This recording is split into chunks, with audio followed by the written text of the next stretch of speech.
Değiştin sen sevgilim, ayrılığı söyler dilim. Yarım kaldı bu aşkımız, sızlıyorum yanar içim. Karar verdim ben, her şey bitti. Gideceğim buralardan, artık elveda. Son kez sarılayım boynuna. Seviyorum seni ama dönmem bir daha. Yüreğim sızlıyor elveda.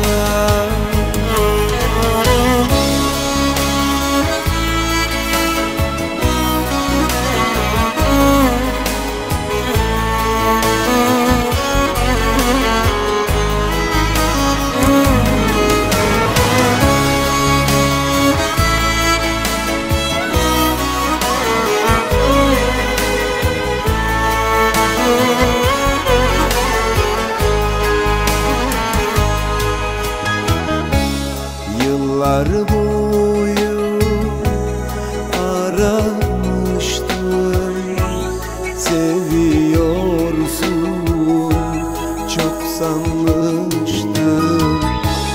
Çok değiştin sen sevgilim, bilsen nasıl bağlanmıştım. Karar verdim ben, her şey bitti. Gideceğim buralardan, artık elveda. Son kez sarılayım boynuna. Seviyorum seni ama dönmem bir daha. Yüreğim sızlıyor elveda.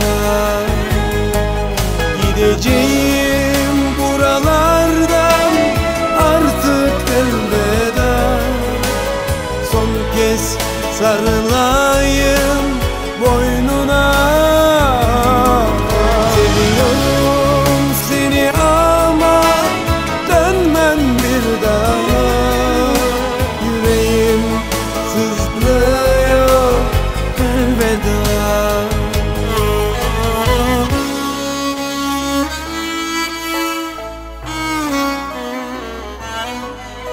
Yüreğim